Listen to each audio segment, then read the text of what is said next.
खत्म है। मैं हूं मोहम्मद यासरुल्लाह शकील। सबसे पहले नजर डालते हैं सुर्खियों पर।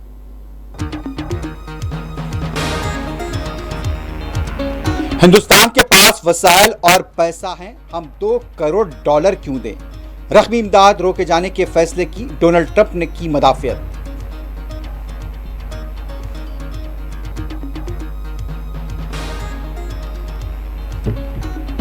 ज्ञानेश कुमार ने चीफ इलेक्शन कमिश्नर की हैसियत से लिया हल्फ। 18 साल मुकम्मल करने वालों से वोटिंग के अमल का हिस्सा बनने की अपील।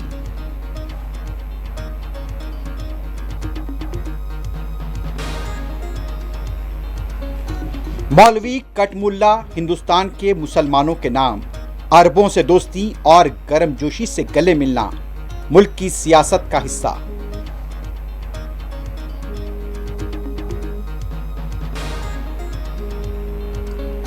हमास हफ्ते को 6 यरगमालियों को रिहाई देगा। बाज यरगमालियों की लाशें भी हवाले की जाएंगी।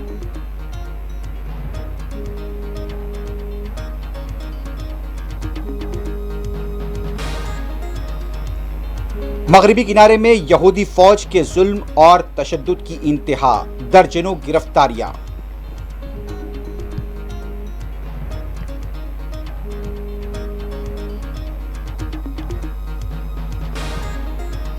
गजा और मगरिबी किनारे बारगेनिंग चिप नहीं, चाइन का रद्द-ए-अमल। फलस्तीनियों की जबरी मुंतकली कबूल नहीं, सुप्रीम लीडर का मौक़िफ़।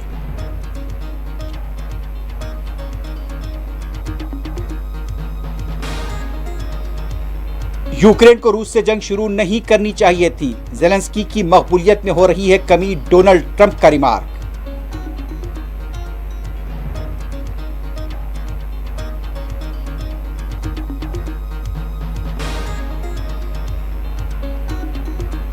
क्रिकेट चैंपियंस ट्रॉफी 2025 का आज से आगाज। पहले मैच में पाकिस्तान और न्यूजीलैंड होंगे आमने सामने।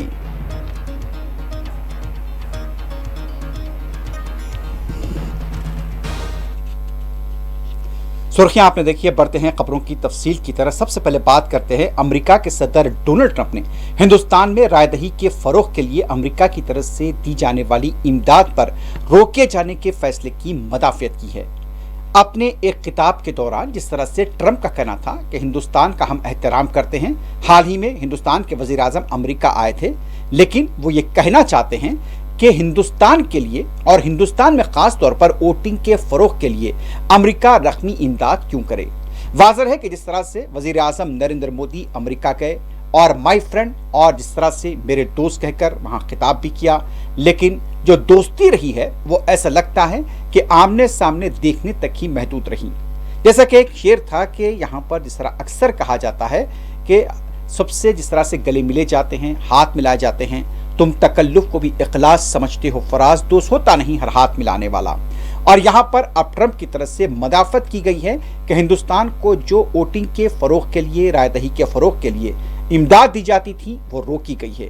इसी को लेकर ट्रंप का ये कहना था कि हिंदुस्तान के पास यहाँ पर वसाइल बहुत हैं और उसके साथ ये कहना था कि वो पैसे वाला भी है। अब यहाँ पर ट्रंप को ये देखना चाहिए था कि हिंदुस्तान में पैसे वाले कहाँ हैं। शायद हो सकता है कि ट्रंप ये समझते होंगे कि अदानी अंबानी को देखकर हिंदुस्तान की दौलत का अंदाजा लगा रहे हैं, लेकिन यहाँ पर अगर देखा जाए तो हिंदुस्तान की गुर्बत कितनी है इससे शायद ट्रंप को अंदाजा नहीं है। खुद यहाँ पर हुकूमत के आदाद और शुमार बताते हैं कि लाखों करोड़ों लोग यहाँ पर सरकारी राशन पर जिंदगी गुजारते हैं। खुद हुकूमत इस बात का एतराफ कर चुकी है, शायद ट्रंप को इस बात का अंदाजा नहीं है। और यहाँ पर फंडिंग को रोकने के फैसले का दिफा करते हुए उन्होंने सवाल उठाया कि अमेरिका को हिंदुस्तान जैसे मुल्क को ऐसी माली मदद फराहम करने की क्या जरूरत है जबकि उसके पास पहले से ही वाफर वसाइल मौजूद हैं। तो आप देख सकते हैं कि यहाँ पर अमेरिका के सदर की हिंदुस्तान के बारे में क्या राय है। यहाँ पर हो सकता है कि ट्रंप बाज लोगों के रहन सहन को देखकर हिंदुस्तान के दौलतमंद होने का अंदाजा लगा रहे हैं। Giving $21 million to India, they got a lot of money. They're one of the highest taxing countries in the world in terms of us. We can hardly get in there because their tariffs are so high. I have a lot of respect for India. I have a lot of respect for the Prime Minister. He just left, as you know, 2 days ago. But we're giving $21 million for voter turnout. It's voter turnout in India. What about like voter turnout here. Oh, we've done that, I guess. We did 500 million, didn't we? It's called the lock boxes.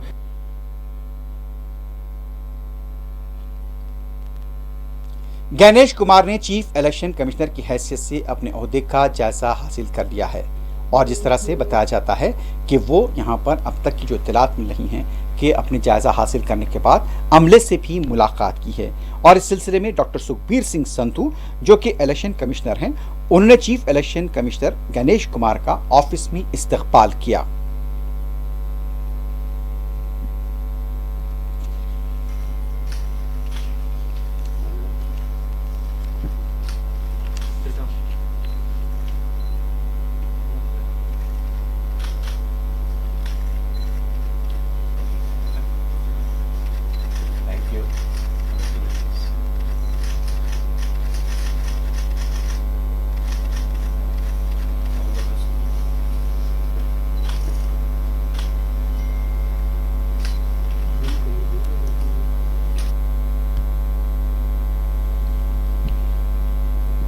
अपने ओहदे का जायजा हासिल करने के बाद chief election commissioner Dnyaneshwar Kumar का ये कहना था कि जिस तरह से मुल्क की तामीर और खिदमत के लिए सबसे पहला मरहला रायदही का अमल होता है, उन्होंने अपने पहले ब्रीफिंग के दौरान ये कहा कि 18 साल की उम्र मुकम्मल करने वालों को रायदही का हिस्सा बनना चाहिए, यानी कि नए वोटर्स जो कि 18 साल की उम्र मुकम्मल कर रहे हैं उनसे यहाँ पर अपील की जा रही है कि वो फहरिस्त राय दहिंदगान में इंदराज को यकीनी बनाएं। आपने पदभार संभाला है, what is the message you want to convey to the people? राष्ट्र सेवा के लिए पहला कदम है मतदान। इसलिए भारत का हर नागरिक जो 18 वर्ष की आयु पूरी कर चुके हैं उन्हें मतदाता जरूर बनना चाहिए और मतदान अवश्य करना चाहिए। भारत के संविधान लोक प्रतिनिधित्व कानूनों, नियमों और उनके अंतर्गत जारी निर्देशों के अनुरूप चुनाव आयोग हमेशा मतदाताओं के साथ था, है और रहेगा। First step for national building is voting. Therefore, every citizen of India who has completed 18 years of age should become an elector and should always vote. In accordance with the Constitution of India, electoral laws, rules and instructions issued therein, the Election Commission of India was, is and will always be with the voters. Jai Hind. Thank you. Urdu medium में पढ़ाना, मौलवी बनाना, कटमुल्ला बनाना हिंदुस्तान में नहीं चलेगा, ये कहना था मुल्क की एक बड़ी रियासत उत्तर प्रदेश के वजीर आला का। एक तरफ ये रिमार्क उस वक्त किए गए हैं जब वजीर आजम नरेंद्र मोदी कतर के अमीर के साथ गर्मजोशी से बगलगीर हो रहे थे। दूसरी तरफ उत्तर प्रदेश की असेंबली में वजीर आला योगी आदित्यनाथ ने अपनी अपोजिशन को नतनीत का निशाना बनाते हुए ये कहा कि ये लोग अपने बच्चों को अंग्रेजी मीडियम में पढ़ाते हैं लेकिन दूसरों के बच्चों को उर्दू मीडियम में पढ़ाते हैं, मौलवी बनाते हैं, कटमुल्ला बनाते हैं। ये नहीं चलेगा। तो आप अंदाजा लगा सकते हैं कि यहाँ पर किस तरह से एक तरफ वजीर आजम नरेंद्र मोदी यहाँ पर कतर के अमीर के साथ गर्मजोशी के साथ मिल रहे थे, गले लग रहे थे और तारुफ भी कराया जा रहा था। अरबों के साथ इस तरह की गर्मजोशाना ताल्लुकात अगर हैं तो अरब लोगों के साथ जब ताल्लुकात आप रखते हैं तो हिंदुस्तान के मुसलमानों के साथ इस तरह का रवैया क्यों है? क्यों हिंदुस्तान के मुसलमानों को कटमुल्ला कहा जाता है? ये सवाल जरूर उठता है। लेकिन अब यह मुल्क की सियासत का हिस्सा बन चुका है कि जब तक आप मुसलमानों को इस तरह के अलकाब से नहीं नवाजेंगे आपको वोट कैसे मिलेंगे? तो यही बात थी कि इस सिलसिले में जब देखा गया कि मुल्क के वजीर आजम जहां अरब के एक अमीर के साथ गले मिल रहे हैं तो दूसरी तरफ उत्तर प्रदेश की असेंबली में एक वजीर आला की तरफ से यह बयान दिया जाता है कि लोग अपने बच्चों को उर्दू मीडियम में पढ़ाना चाहते हैं, मौलवी बनाना चाहते हैं और कटमुल्ला बनाना चाहते हैं। तो इस तरह की गुफ्तगू अगर वजीर आला के लबो लहजे का हिस्सा बन जाती है तो आप अंदाजा लगा सकते हैं कि मुल्क के जो कहाँ पर इक़्तिदार हैं, सेकुलर इक़्तिदार हैं या फिर जो रिवायात रही हैं उस रिवायात का क्या होगा। भले ही हम दुनिया के सामने खुद को एक ऐसा मुल्क साबित करने की कोशिश करते हैं जहां पर हम सबके साथ हमदर्दी से पेश आते हैं। लेकिन आपने देखा कि जिस तरह से यहां पर एक अरब मुल्क के अमीर के साथ जो रवैया होता है वो हिंदुस्तान के मुसलमानों के साथ क्यों नहीं हो सकता, यह एक बहुत बड़ा सवाल है और इस पर बहस भी हो रही है। और गुज़िश्ता रोज उत्तर प्रदेश की असेंबली में जो बातचीत हुई, जो गुफ्तगू हुई, उसको लेकर भी कई सवाल उठ रहे हैं। और ये सवाल इसलिए उठ रहे हैं क्योंकि एक अरब मुल्क के अमीर हिंदुस्तान जब आते हैं तो उनसे तो जोशी के साथ, गर्मजोशी के साथ गले मिले जाते हैं, लेकिन दूसरी तरफ कटमुल्ला कहना, मौलवी कहना और उर्दू का, ये सब सवालात यहाँ पर गैर मुतल्लका थे। लेकिन फिर भी चूंकि इस मुल्क की सियासत का हिस्सा बन चुके हैं तो इस तरह के अल्फाज से किसी को हैरत नहीं होनी चाहिए, क्योंकि ये इस वक्त मुल्क की सियासत का सबसे बड़ा हिस्सा और एजेंडा है।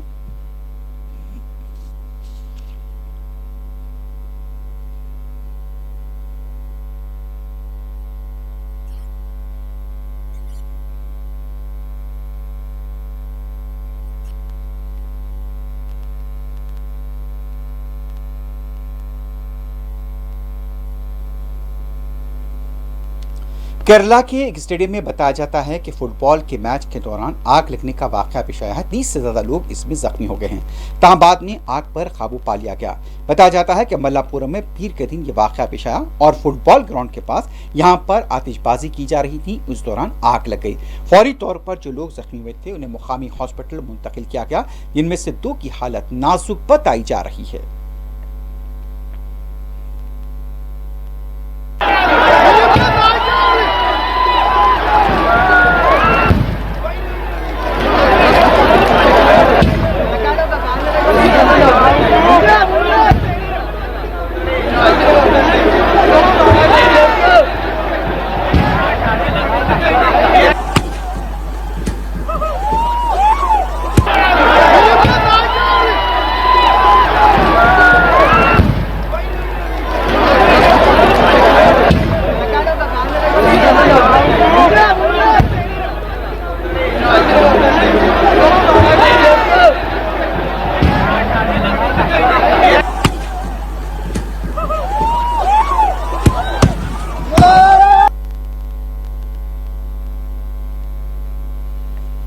छत्तीसगढ़ के रायपुर से एक बस यात्रियों को लेकर प्रयागराज जा रही थी और रास्ते में हादसे का शिकार हुई है।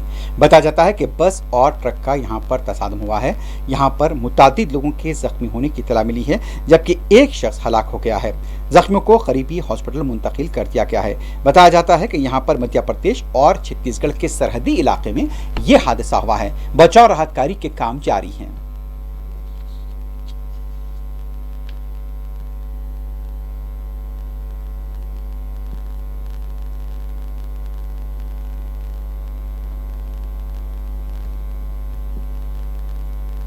नलामला के अमराबाद के इलाके में जंगलाती इलाके के पास एक शेर नजर आया है। बताया जाता है गुजरने वालों की तरफ से इसका वीडियो बनाया गया और सोशल मीडिया पर यह वीडियो भी वायरल हुआ है। बताया जाता है कि सुबह के वलीन औकात में शेर यहां पर जो कच्ची सड़क वहां पर रास्ते के लिए बनाई गई थी वहां पर देखा गया है। महकमा जंगलात को भी इस बारे में इत्तला दिए जाने की इत्तला है।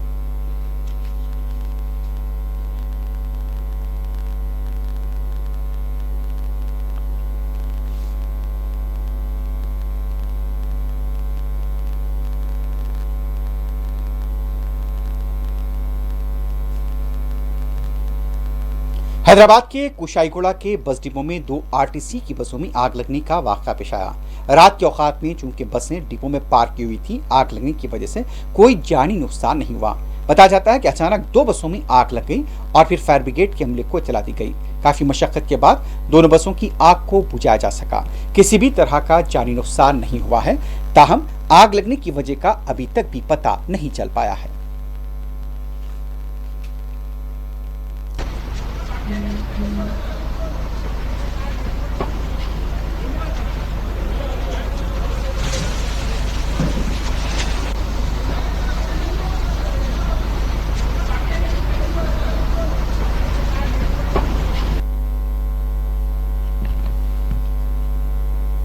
अब बढ़ते हैं अक़वामी खबरों की तरफ। सबसे पहले बात करेंगे हमास की। हमास की तरफ से बताया जाता है कि आने वाले हफ्ते के दिन 6 इस्राएली यरगमालियों को रिहा किया जाएगा और उससे पहले बाज यहाँ पर इस्राएलियों की लाशों को भी हवाले किया जाएगा। अंदाजा लगाया जा रहा है कि 4 से 6 ऐसे लोग जो कि मर चुके हैं वो इस्राएली यरगमालियों की लाशें भी हवाले की जाएंगी। हमास के तर्जुमान की तरफ से इस सिलसिले में मीडिया के लिए जारी बयान में बताया गया है कि यहाँ पर इस मरहले के दिन 6 लोगों को रिहा किया जाएगा। अभी तक ये पता नहीं चल पाया कि 6 लोगों के बदले में इसराइल की तरफ से कितने महरूसीन को छोड़ा जाएगा। इस सिलसिले में हमास के तर्जुमान हाजिम कासिम की तरफ से यहाँ पर वाज़ेह तौर पर एक ब्रीफिंग में बताया गया है कि हफ्ते के दिन 6 इसराइली यरगमालियों को रिहा किया जाएगा।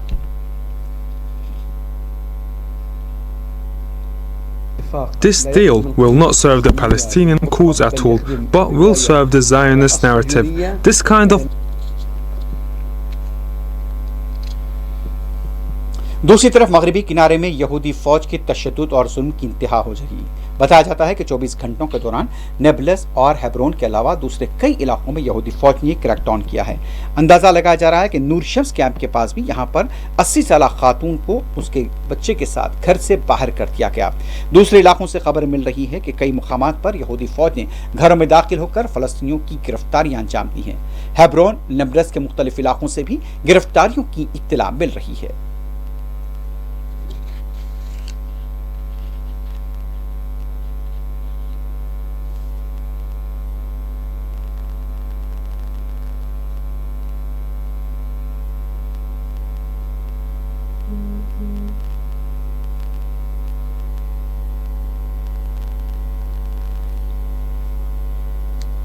दूसरी तरफ मगरबी किनारे के यता से खबर मिल रही है कि वहां पर भी यहूदी बाज़ाबातकारों की तरफ से फलस्तीनियों की इमलाक पर हमले किए गए हैं और गाड़ियों को आग लगाई गई है। इसके कुछ मनाजिर भी सामने आए हैं। मगरबी किनारे के एक तरफ यहाँ पर यहूदी फौज जुल्म कर रहे तो दूसरी तरफ यहूदी बाज़ाबातकार फलस्तीनियों के खेतों, उनकी गाड़ियों और उनके मकानात पर हमले कर रहे हैं।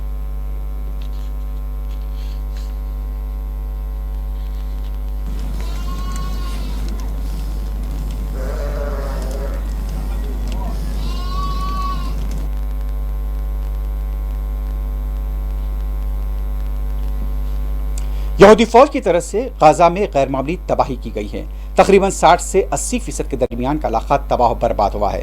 लोग यहाँ पर अपने घर बार छोड़कर चले गए थे, लेकिन जब वापस अपने घरों के पास आए तो वहाँ पर सिर्फ मलबा पड़ा हुआ था और अभी भी उस मलबे के पास मासूम बच्चे यहाँ पर खेलते हुए देखे गए हैं। इससे जाहिर होता है कि यहाँ पर मलबा हो या फिर एक भी कंकर अपने घर का, ये लोग अपनी जमीन छोड़कर जाने वाले नहीं हैं। हालांकि इसके लिए मुसलसल कोशिशें की जा रही हैं कि इन मासूमों को इनके अफराद खानदान के साथ गजा से निकाल दिया जाए, लेकिन इनका जो जोश, जो अज़्म बता रहा है कि वो यहाँ से कहीं नहीं जाएंगे। भले ही मलबे के नीचे ही क्यों ना हो, वो अपनी ज़िंदगी गुजारेंगे और यहीं पर, चूंकि यहाँ पर पैदा हुए, यहाँ पर बड़े और यहाँ की मट्टी में इनके अजदाद का खून शामिल है। आज से नहीं, सालों से यहाँ पर फलस्तीनियों का खून बहाया जा रहा है और यह खून मस्जिद अक्सा के लिए है और ये लोग जानते हैं कि हम मस्जिद अक्सा को छोड़कर और इस सरजमीन को छोड़कर कहीं पर नहीं जाएंगे। तो यही वजह है कि देखी जा सकती है कि मलबे के पास लोग फिर से वापस आ रहे हैं, आरजी शामियाने बनाए जा रहे हैं और बच्चे यहाँ पर मलबे के पास भी खेलते हुए देखे जा रहे हैं।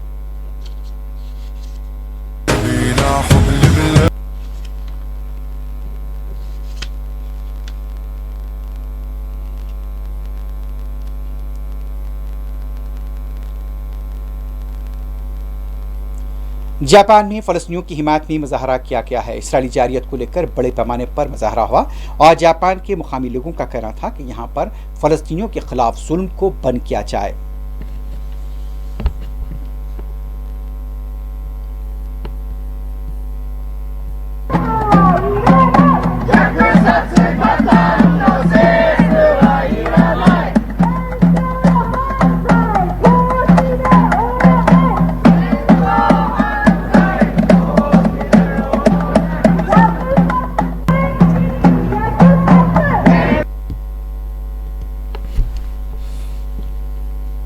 अक़वाम मुत्तहिदा में चीन के मंदूब की तरफ से ये कहा गया है कि गजा पट्टी और मगरबी किनारे बारगेनिंग चिप नहीं है बल्कि फ़लस्तीनियों का वतन है और चीन मशरिक़ी अवस्था में दो रियासती हल का हामी है। रॉयटर्स की रिपोर्ट के मुताबिक चीन के वज़ीर ख़ारजा वांग यी ने अक़वाम मुत्तहिदा की सलामती कौंसिल में खिताब करते हुए कहा कि फ़लस्तीन के तनाज़े का दो रियासती हल ज़रूरी है। उन्होंने कहा कि गजा और मगरबी किनारे फ़लस्तीन के लोगों का वतन है और सियासी सौदेबाजी के लिए एक बारगेनिंग चिप नहीं है।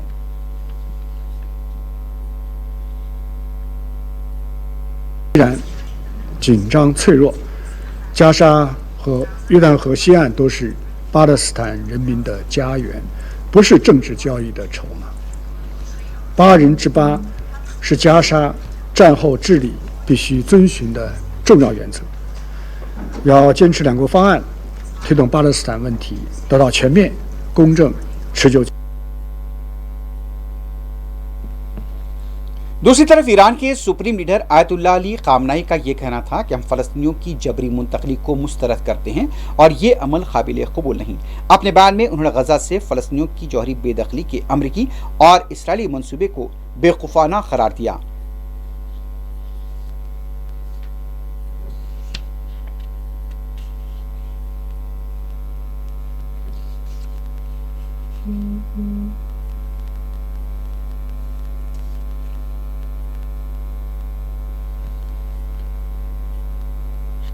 अमेरिका के सदर डोनाल्ड ट्रंप ने एक तरह से यूक्रेन पर इल्जाम आयद कर दिया कि रूस के साथ जंग उसने शुरू की थी।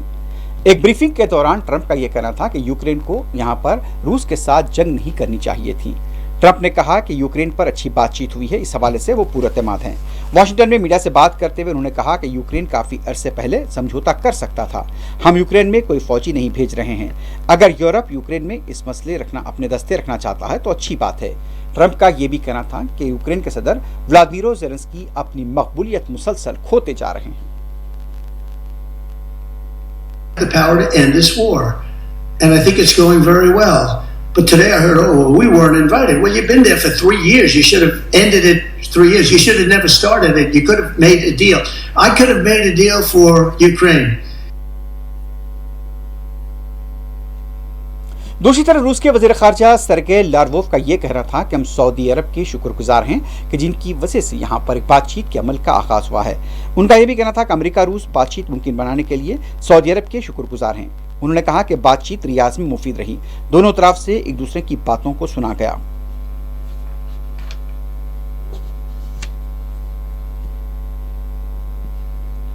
दूसरी तरफ सऊदी अरब की काबीना ने रूस और अमेरिका के दरमियान रियाज में होने वाले मुज़ाकरात का खैर मकदम किया है। सऊदी वली शहज़ादा मोहम्मद बिन सलमान की ज़ेर सदारत काबीना का इजलास रियाज में हुआ। इजलास में काबीना के अरकान ने रूस और अमेरिका के दरमियान मुज़ाकरात का खैर मकदम किया और कहा कि रूस और अमेरिका के दरमियान मुज़ाकरात का मकसद दुनिया में सलामती और अमन को फ़रोग़ देना है।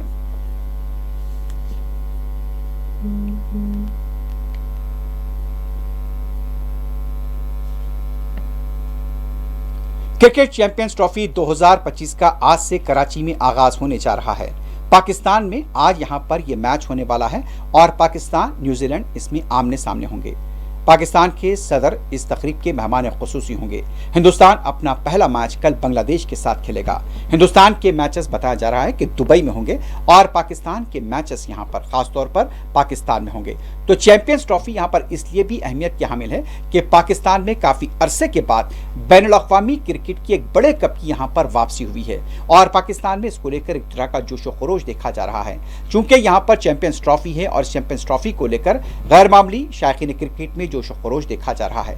खास तौर पर इस बार ऑस्ट्रेलिया न्यूजीलैंड यहां पर एक ताकतवर मुकाबला दे सकते हैं और खिताब के दावेदार भी हो सकते हैं। हिंदुस्तान चूंकि हालिया चंद दिनों के दौरान में उसको बड़े खिलाड़ियों के फॉर्म से काफी यहां पर मुश्किलात का सामना रहा।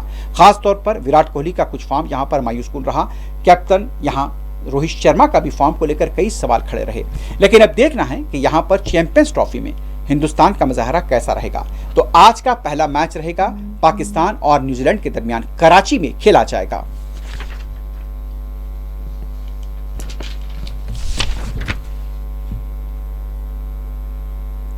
आखिर में सुर्खियों पर एक बार नजर डालते हैं। हिंदुस्तान के पास वसाइल और पैसे हैं, हम $2 करोड़ क्यों दें। रकमी इमदाद रोकने के फैसले की डोनाल्ड ट्रंप ने की मदाफियत।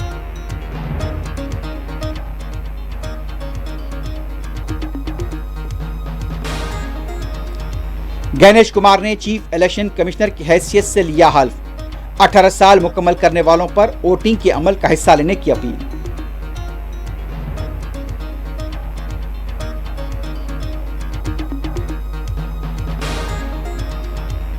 मौलवी कटमुल्ला हिंदुस्तानी मुसलमानों के नाम, अरबों से दोस्ती और गर्मजोशी से गले मिलना, मुल्क की सियासत का रंग।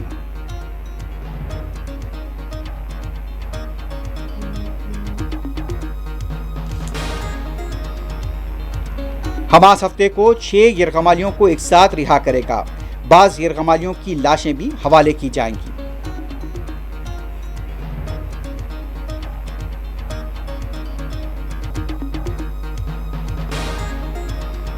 मगरबी किनारे में यहूदी फौज का जुल्म और तशद्दुद, दर्जनों गिरफ्तारियां।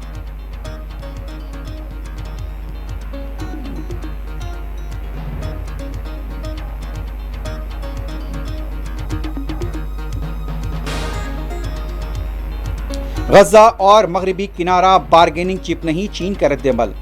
फलस्तीनियों की जबरी मुंतकली कबूल नहीं, सुप्रीम लीडर का मौक़िफ़।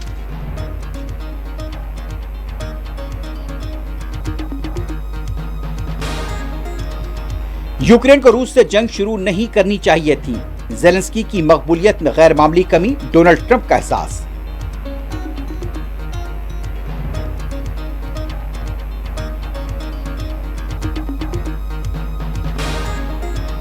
और क्रिकेट चैंपियंस ट्रॉफी 2025 का आज से होगा आगाज। पाकिस्तान के कराची में न्यूजीलैंड और पाकिस्तान होंगे आमने सामने।